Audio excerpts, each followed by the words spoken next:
Welcome to the podcast where relationships, confidence, and determination all converge into an amazing, heartfelt experience. This is Speaking from the Heart.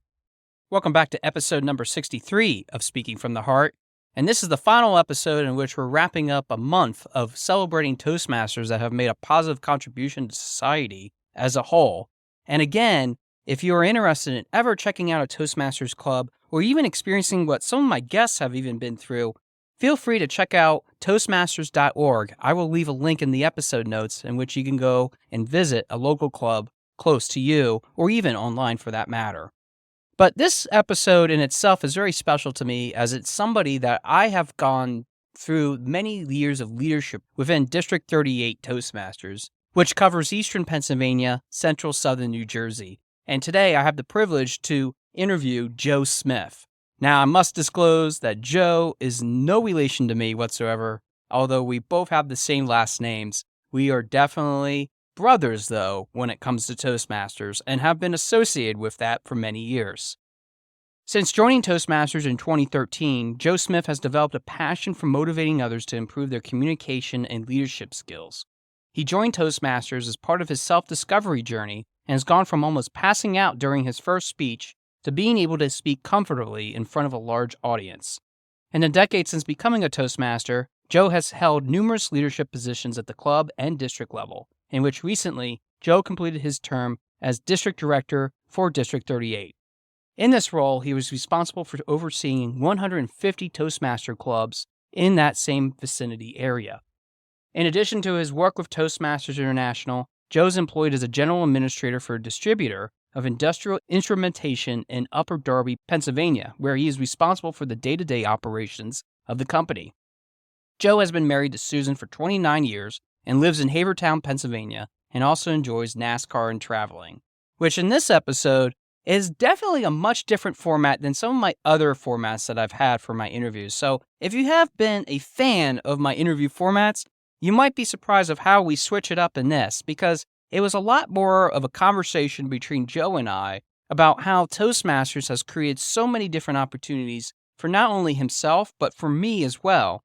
But through that, we definitely understand and learn a lot more about the ways in which we can communicate and really have the undertone of just stop caring about what other people might think when it comes to the fears and concerns when stepping inside the realm of public speaking, let alone the ways in which we can create some of that greater change in our lives. But with that, let's go to the episode. All right, we're here with Joe Smith. Joe, thanks for sharing your heart with us today. Thanks for the invite. Yeah, absolutely. And for my listeners, Joe and I have gone way back many years. We have worked together in Toastmasters quite intimately, and I am really excited that you have been able to get some time to be part of the show. I really appreciate it. It means a lot to me personally. So, Joe, what I wanted to start off with is, why did you join Toastmasters? What was it that really got you in the first place to say, I need this. I need help with either public speaking, with leadership? What really drove you in the first place to do that? Well, back to my story is that in 2013, I was turning 45 and I had been at the same job for about 20 years. And I asked myself, do I want to be doing this for another 20 years? I wasn't miserable, but I just didn't see myself doing it for another 20 years till I was 65 and ready to retire. So I took 6 months or so and I took a journey and came up with a couple things. One, get my real estate license. I had already taken some courses on it. 2, become a life coach, which at the time I didn't really know what it meant, but it sounded cool. And then 3, become a motivational speaker. So in exploring all this, I was looking for a public speaking course at the local community college. And what pops up? Toastmasters. First meeting for free. I'm like, oh, let me check it out. It was about a 20-minute drive from my house, not too far. And I fell in love with it right away. It was just such a welcoming group of people. And over the last 10 years, they become my family, where I feel comfortable around them. So why I joined Toastmasters? I was looking to become a better public speaker. In the long run, I've become a better leader, and I've really explored the leadership aspect of Toastmasters more so than the public speaking aspect. Being that I've been able to see you rise in that journey personally, I definitely can attest to the fact that you have done quite a lot for yourself, being able to go from that point where you were just checking out a Toastmasters club to literally leading thousands of different Toastmasters across the different areas, which for my listeners, Joe was District 38 director a couple years ago, which covers Eastern Pennsylvania all the way towards Harrisburg area mostly, all the way to central and southern New Jersey. Joe, when you were leading even the district that year that you did, or even the few years that you have done, I should say, because there were multiple years in which you progressed through, was there something that helped you along the way to help you to grow into getting some of that leadership experience that you just talked about? In other words, was there somebody that was an influence for you? I'm not going to say there was one in particular person. I know, Josh, you want me to say you, but Yes, absolutely. I'm just going for the dollars here. But it was the whole culture that is created. You're nurtured. Whenever I needed help, all I had to do was ask. And it's a great feeling when you ask for help and you have to turn away quality people because you've already had more than you could handle. And this district and many Toastmasters from around the world, we have some top-notch leaders, and they're leaders there because they want to help others. Toastmasters has helped them grow both in the Toastmasters world, their personal life, and their business world. And they want to give back. It's a way of giving back. So while there's not one person I can credit, and I know if I named a few names, I would leave somebody out, but it is just the culture of people helping other people go through. And that's something I'm trying to do now that I've gone from being district director to immediate past district director. Now I'm referring to myself as an elder statesman. So I want to be available for the people coming up because as leaders, one of our prime responsibilities is make sure we have quality leadership to follow. So all the hard work we've done doesn't go for naught, and all the things that we wish we would have done can get accomplished. It's nice to see when you do something and people improve upon it. So, first off, yes, absolutely. It is a great feeling to see that, especially when people are taking your advice. It's almost like, oh, look at what I'm providing. It's really a great opportunity to see that reciprocated. And I've had that opportunity even through the business that I've opened earlier this year with many of my clients too, because of Toastmasters. And that actually leads into my next question, because I think for some people, which this is the 5th conversation I've had with a Toastmaster, and I saved the best for last, I think personally, because of our relationship that we've had. Do you think that these skills that you've learned and even the people that you have transformed, do you think it has rolled into your work? Because I read for the audience that you're a general administrator for industrial instrumentation. So I was wondering if that has had a positive effect for you too. oh, definitely, because when I was in sales, just to finish my story from before, to go back, is I wound up getting my real estate license and going into real estate. While transitioning from my day job, which I'm currently doing, into that. And I reached a point where I had to decide, do I go forward in real estate or do I go back to my day job? I decided to go back to my day job for various reasons. And at the time, the company was struggling. I don't think it's a secret that the company was struggling financially. So I moved into the accounting role from the sales role. And that taught me people just want answers. If you talk to your vendors, if you're honest with them, if you fulfill your promises, they're going to work with you. People want other people to succeed, especially if you're selling somebody's product. As long as they're going to get paid, they want you to succeed, because the stronger you are as a company, the stronger sales organization, the more of your product they're going to sell. So that has helped to turn the company around. I'm not saying I did it alone by any stretch. It was a team, but having that structure in place, making commitments, and then more important than making commitments is living up to them. helped the company regain credibility, which is huge. With that said, you have really indicated the heart of it all, which is really the team dynamic, being able to have other people. And I think we both know, and I think many of my listeners would know this too from hearing some of the other conversations, that being a Toastmaster means that you don't do it alone. You do it with a group of people, which is why we have clubs in the first place.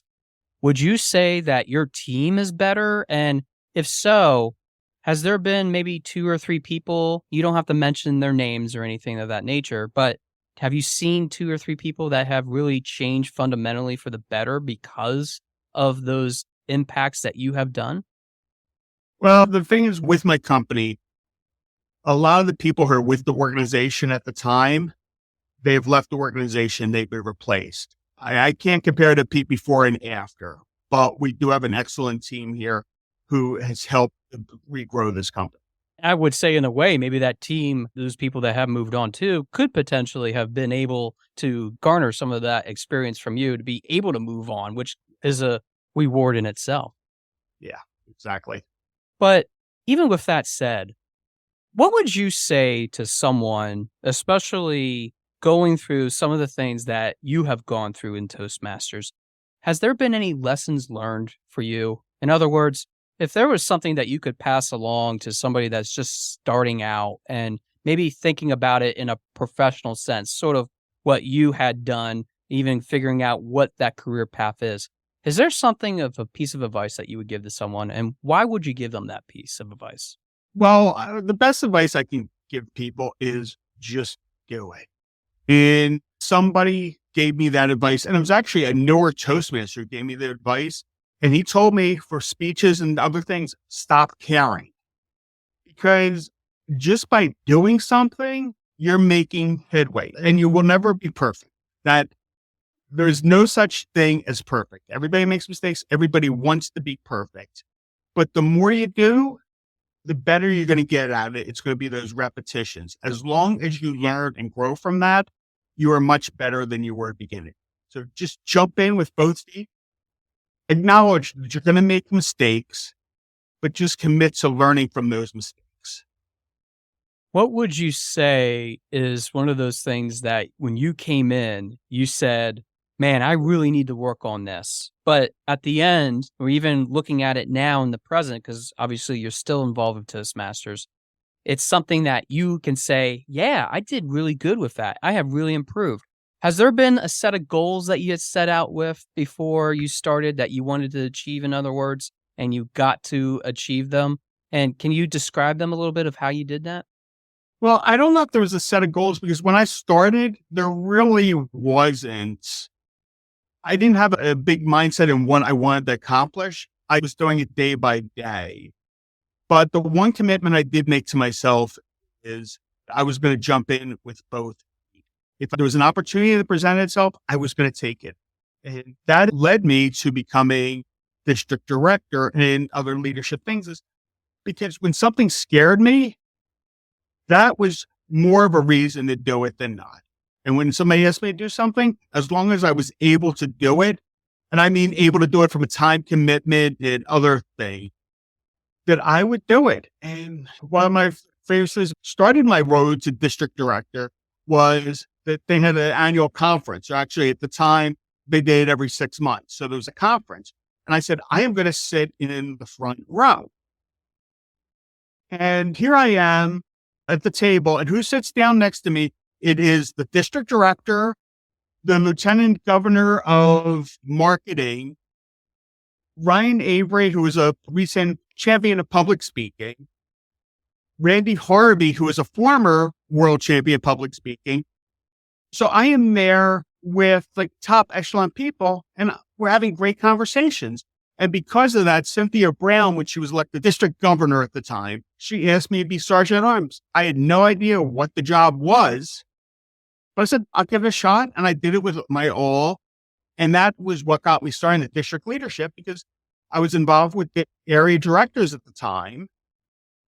And I'm like, no disrespect, but I can do that job.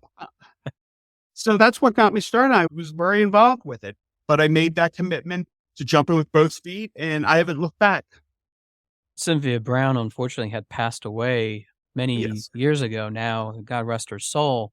And I have to say, looking back, we have lost a lot of different leaders, especially in our own district, that have been really good. Actually, just in the other episode, when I was talking to Rich Hopkins, I was talking about Charlie Wilson. And you might remember him being a past district governor himself and also been involved with different aspects of the contest, too. But Joe, how did it feel that someone, especially of that stature, singled you out and said, I believe in you wanting to be able to do this. I think you have the capability of doing it. How did that make you feel?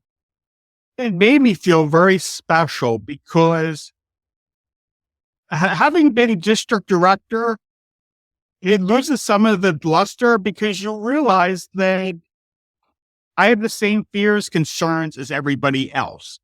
But at the time being, especially a newer member, I'm in awe that the district director wants me. The district director knows who I am. It gave me a vote of confidence of, wow, somebody notices me. Somebody important notices.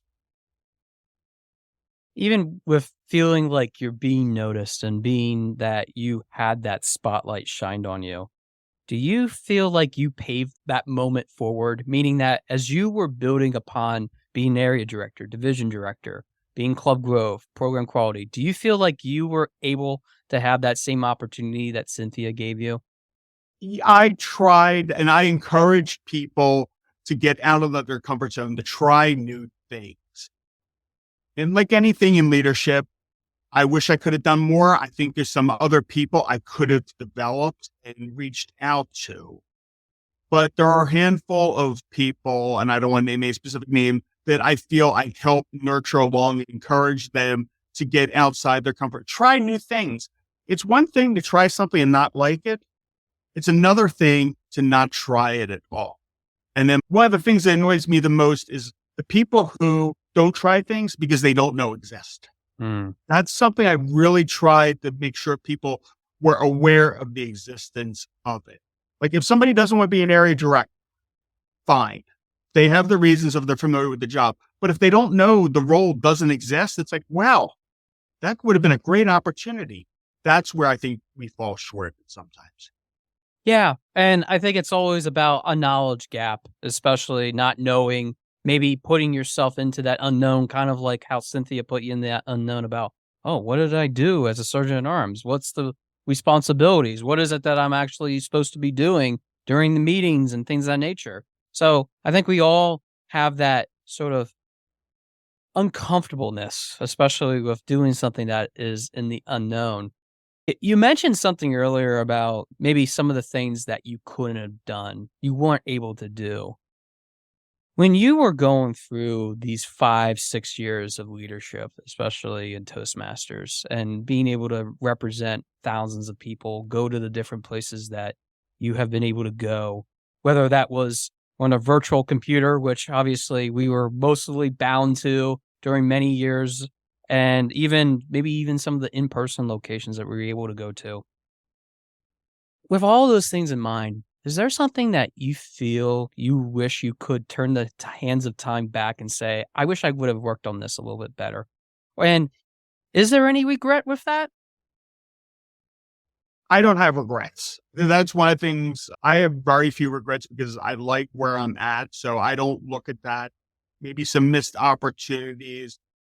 And one of the things is I wish we could have got people to embrace pathways more. This is something that Toastmasters as an organization has struggled with.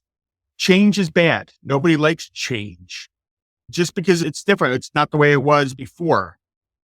So if we could have encouraged people, but part of the problem is with the knowledge gap is how do you reach people?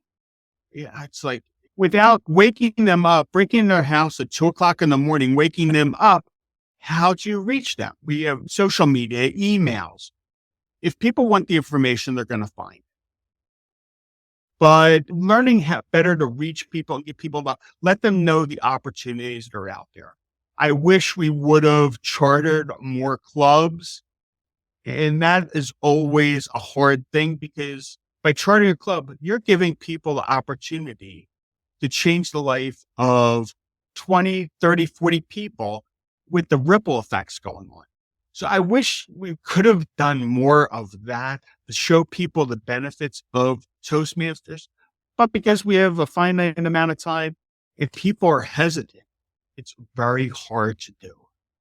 It is. And for my listeners that might not be familiar with Toastmasters, Pathways is the educational program that Toastmasters rolled out about 6 years ago now, which has had a lot of different reactions across the globe of whether it's effective, not effective, but it combines the leadership and communication styles, which I know personally for myself, I have been through both programs.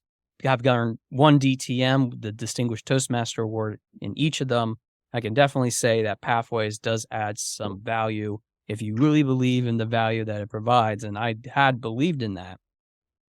Do you believe in what you have done, Joe, in terms of not just what you have accomplished educationally, which you have definitely worked to get your DTM as well, but do you feel that maybe other people, because like you said earlier, like some people are just kind of feel gypped, or maybe they didn't realize that they could have these opportunities. Do you feel that maybe it's time for people like you and I to hit the road and be like, hey, look what we can do. We've done it. How about you? Do you think that maybe more of that in-person, in-your-face sort of approach is necessary?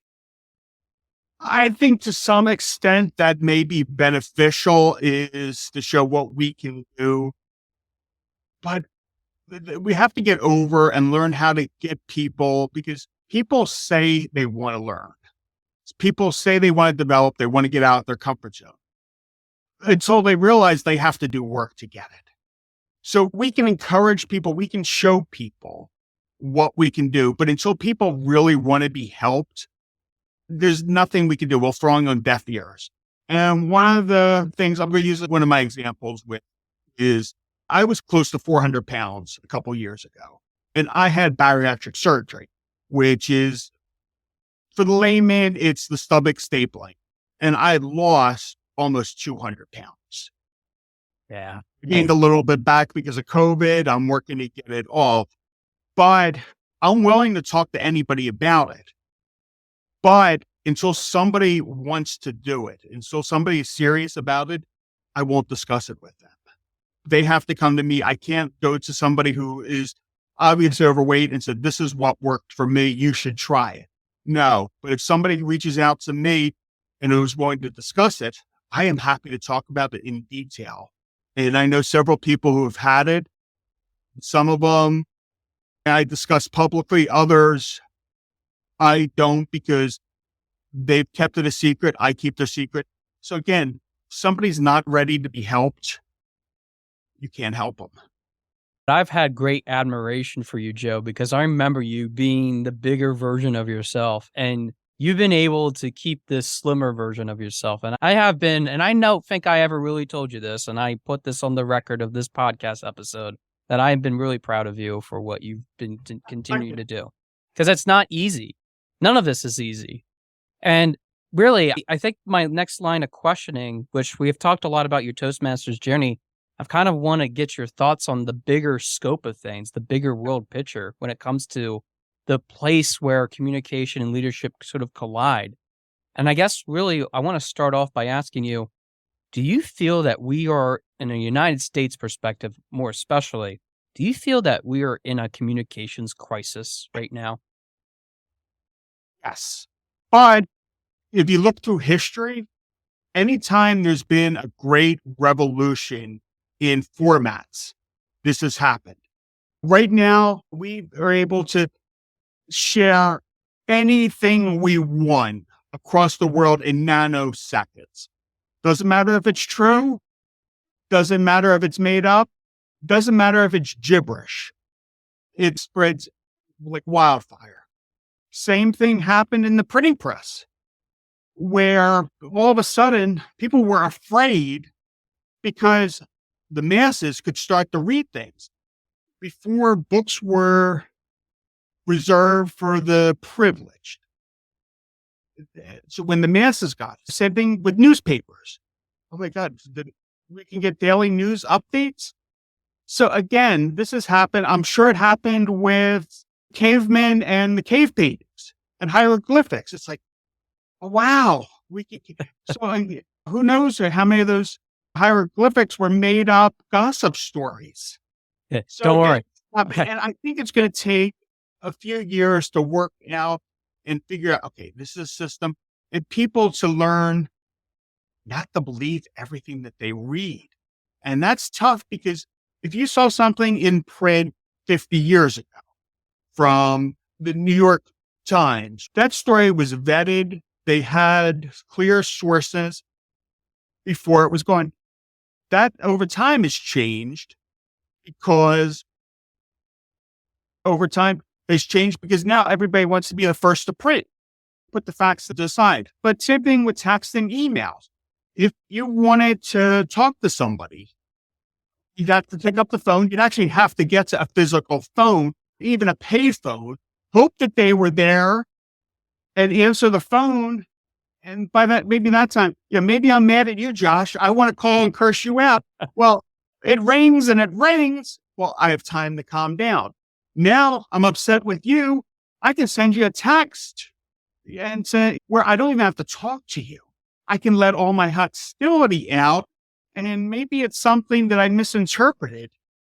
And, the other thing with the communication is sending a text. You can't read the tone of the text. The same words said different ways can mean something. Like I texted my daughter, we're going down to visit her this weekend. And I'm like, you looking forward to coming to see us? And she's like, sure. Something along those lines. So those 4 letters could mean one of a dozen different things, depending on how she meant it. And don't worry, I have my hammer and chisel in the car so that when we get back to having hieroglyphics and stone tablets and all kinds of different things, I'm ready for it, Joe. I'm ready for it. But you make a good point in that I think sometimes we take for granted that matter of convenience, especially with a handheld device, because literally as you were talking, the phone rings here next to me and it's vibrating. It's like we can't get away from it sometimes too, especially when we're trying to do things really important, which is talk to our guests on podcasts, So it does create some of those bigger distractions. And I think that is a big part of it too, when we're trying to have this back and forth. But I often wonder, and Joe, I've known you for many years and I've considered you a friend. I still do after all these years, because I have just seen tremendous opportunity in you that you have exercised. Is there something yet for you to do when it comes to your communication leadership journey? Are you looking forward to something yet that you have not yet tapped into? Oh, many, many, many, many, many things. And that's where I've struggled with my commitments to my work and actually trying to have a personal life and travel, do all these things I wanted to do. Is I really want to branch out because I feel I have a lot to offer other people. And I don't want to sound egotistical, but I really feel that I can work as a coach and help people bring out their leadership and challenge them. So that is something that over the next year, I really want to work at and figuring out how I can make this. My ultimate goal in life is to be able to live anywhere.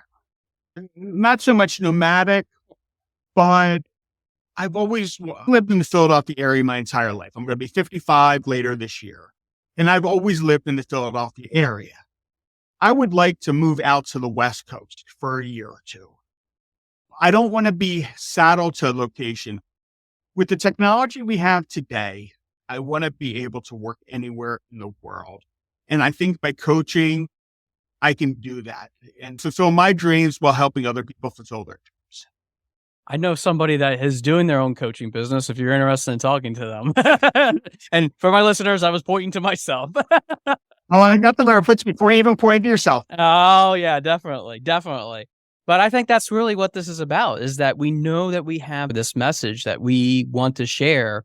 And I've had featured so many different people so far that have allowed them and their own best versions of themselves be able to express something that they really want to do. And I think that for us, being that we both have been through Toastmasters, I don't think we would have ever gotten that great opportunity. We probably would have figured it out, but it would have took us a lot longer to get there if it wasn't for some of the inspirations that we've had, many different people that have been really the backbone of what has made this great. And speaking of backbones, I would be remiss if I didn't mention about your wife, Susan, which I know she has been a tremendous support for you, even throughout Toastmasters, throughout your whole entire life. I was wondering, to close us out, Joe, if there's anything that you want to say to your wife that has been really impactful for you that maybe you haven't been able to share, but maybe the audience would benefit from hearing. So I want to give you a couple moments if you want to share that.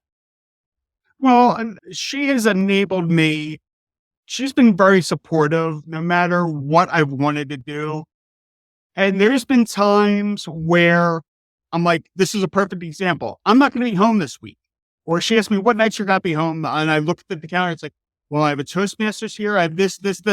So she is very supportive. She's held the home together during that time. What I really am happy about is she's been a Toastmaster herself for about 4 years now. And it's taken her a while, but she's starting to embrace the program. And one of the things that I encouraged her to do is to get a club that I'm not involved with. Because if you know me, and you can probably tell from this, I carry a large shadow. And the problem was the club we were in together, she was getting lost in my shadow. I like to talk, where letting her get out by herself has really helped her develop.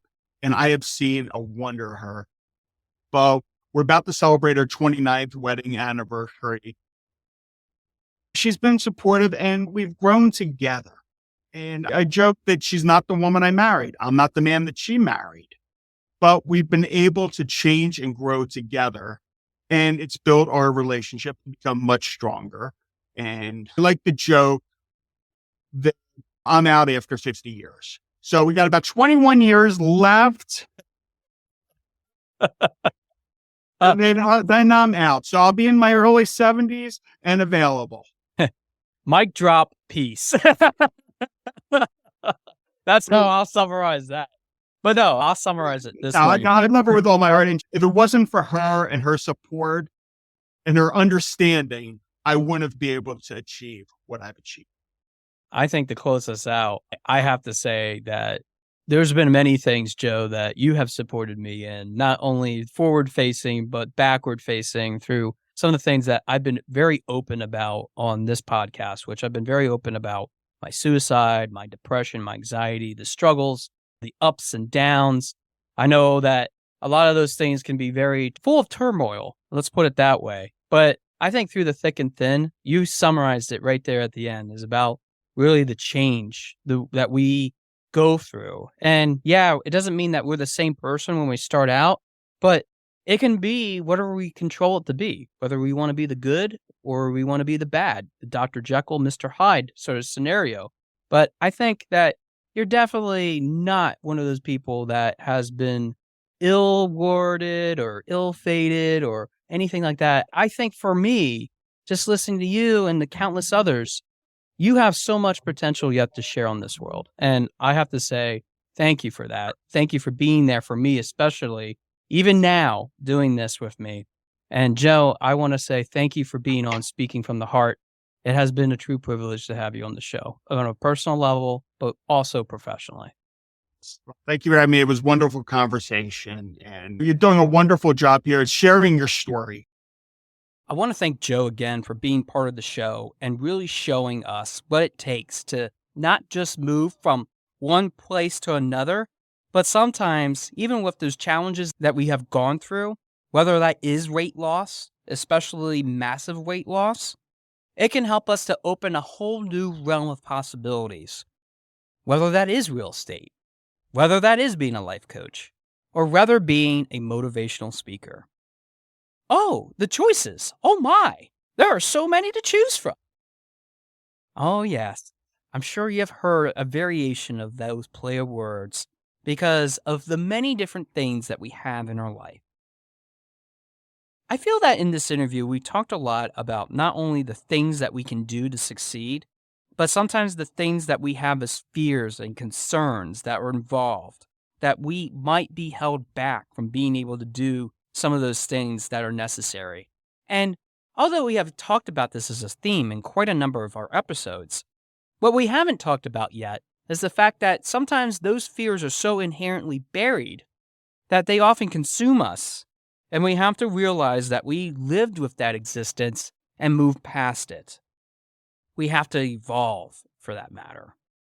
And I know that we've had a number of guests that have even talked about that journey, but I haven't really specifically focused on what we've talked about here in this episode. And I think it's a great time to do it now as we wrap up this month of Toastmasters and honoring all these people that have been on the show on these Wednesdays in this past month of November to get to where we're at. Because I think it's more of a question about how can we communicate in a more effective way?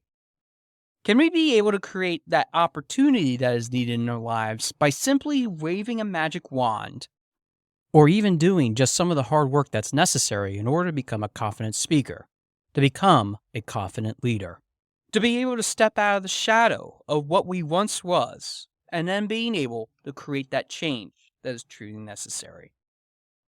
And I think that for Joe, and for some of the things that I have been through personally with Joe, which I have been both on the opposite side of the spectrum to being his close friend, I realize that we can have disagreements, but it's about also getting to the center and refocusing ourselves to what we can ultimately become. And in a way, become an elder statesman of helping others achieve that focus, to achieve that success. Joe is in that pivotal moment of Toastmasters in which now he's been able to help so many people throughout the years, and has even helped me, for that matter, to become a better person. And I think that for many of us, when we have those individuals, even Toastmasters for that matter, or even some organization that you can fill the blank in on, it has helped us to realize the opportunities that present themselves.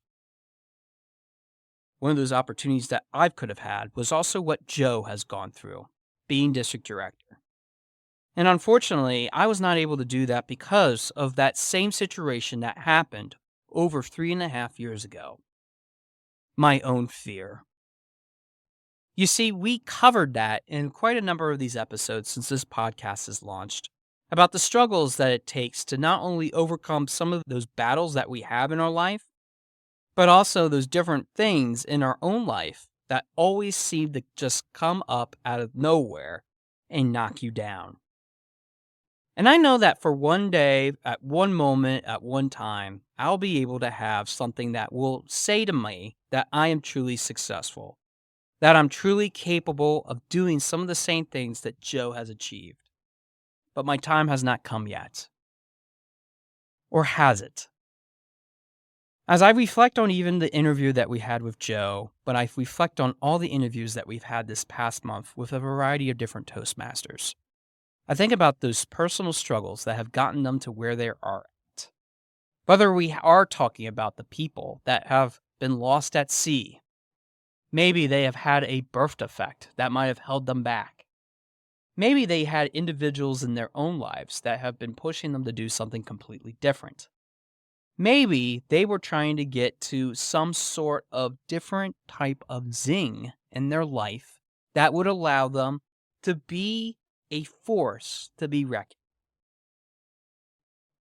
All of those are different themes that in our lives we can decide whether we want to embrace them or not. But the true question becomes of whether we want to embrace them, whether we want that to be our best version of ourselves. And I think that for many of us, we have that ultimate choice of deciding what is really important. Whether we decide to move forward with it or not is totally in the hands of us, and nobody else can ever dictate that. Nobody, as part of this experience, should be dictating that. But the question of should, would, or could always seems to permeate throughout existence. I think that for many of us, we often want to reflect on what could have happened if we made another choice, if we could have made another turn at the fork in the road, so that we were able to see some of that success that we had in our lives. Or was that success?